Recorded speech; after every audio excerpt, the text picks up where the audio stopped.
देख भैया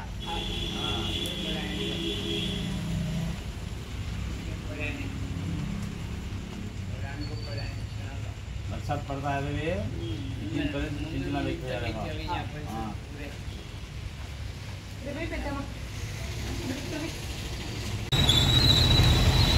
అందరికీ నమస్కారం। ఈరోజు మన ప్రియతమ ముఖ్యమంత్రి శ్రీ నారా చంద్రబాబు నాయుడు గారు తను ఇచ్చిన హామీల్లో ఒకటి, ప్రతి నెల 1వ తారీఖే పేద బడుగు బలహీన వర్గాలకు వారి యొక్క పింఛన్లు ఇంటికి చేరుస్తానని ఆయన ఇచ్చిన హామీల్లో ఇది ఒకటి। ఈరోజు 31వ తారీఖు 1వ తారీఖు ఆదివారం వచ్చింది కాబట్టి ఆయన అలా ఉద్యోగస్తుల్ని బాధ పెట్టకుండా, ఇలా పింఛన్దారుల్ని బాధ పెట్టకుండా ఇద్దరికీ న్యాయం చేస్తూ ఒకరోజు ముందుగానే వారి పింఛన్లను ఇంటికి చేర్చడం జరుగుతుంది। ఇక్కడ ముఖ్యంగా చెప్పదగిన విషయం ఏమంటే, ఇచ్చిన మాటకు కట్టుబడే వ్యక్తి మన ప్రియతమ ముఖ్యమంత్రి శ్రీ నారా చంద్రబాబు నాయుడు గారు। ఇక్కడ మాది కడప నియోజకవర్గం। కడప నియోజకవర్గంలో నిన్న మధ్యాహ్నం నుంచి భారీ వర్షం కురుస్తుంది। అయినప్పటికీ గొడుగులు పట్టుకొని ప్రతి ఇంటికి వెళ్ళి అలా సచివాలయ సిబ్బంది కానివ్వండి, తర్వాత తెలుగుదేశం పార్టీ కార్యకర్తలు కానివ్వండి, వారి పింఛన్లను వారి ఇంటికి తీసుకువెళ్ళి ఇవ్వడం జరుగుతుంది।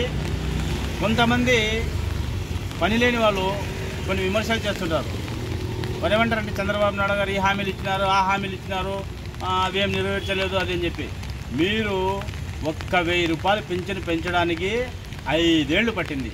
అటువంటిది ఫస్ట్ నెలలోనే, వచ్చిన మొదటి నెలలోనే 7000 రూపాయలు ఇచ్చిన మాట ప్రకారం 1వ తారీఖునే తెల్లారుజామున 4 గంటల నుంచి వాళ్ళ ఇంటికి చేర్చినారు మా నాయకుడు, మన ప్రియతమ ముఖ్యమంత్రి శ్రీ నారా చంద్రబాబు నాయుడు గారు।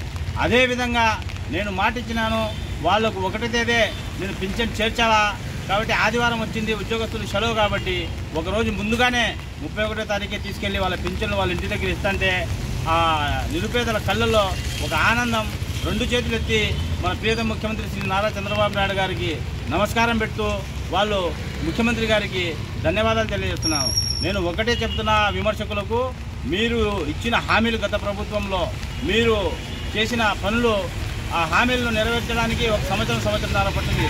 అలా కాదు, మా ముఖ్యమంత్రి శ్రీ నారా చంద్రబాబు నాయుడు గారు ఆయన కార్యాచరణ నిర్వహిస్తున్నారు। ఇచ్చిన ప్రతి హామీని నెరవేర్చడానికి ముందుంటారనడానికి ఇది ఒక నిదర్శనం। నిజంగా ఈరోజు 31వ తారీఖు పింఛన్ ఇవ్వడం అంటే ఆంధ్ర రాష్ట్ర చరిత్రలో నాకు తెలిసి మొదటిసారి అనుకుంటా। మా చంద్రబాబు నాయుడు గారు కానివ్వండి, తెలుగుదేశం ప్రభుత్వం కానివ్వండి, తెలుగుదేశం పార్టీ కానివ్వండి, నిరంతరం ప్రజల కోసం పనిచేస్తుంది అనడానికి ఇదొక నిదర్శనం అని తెలియజేసుకుంటున్నాను।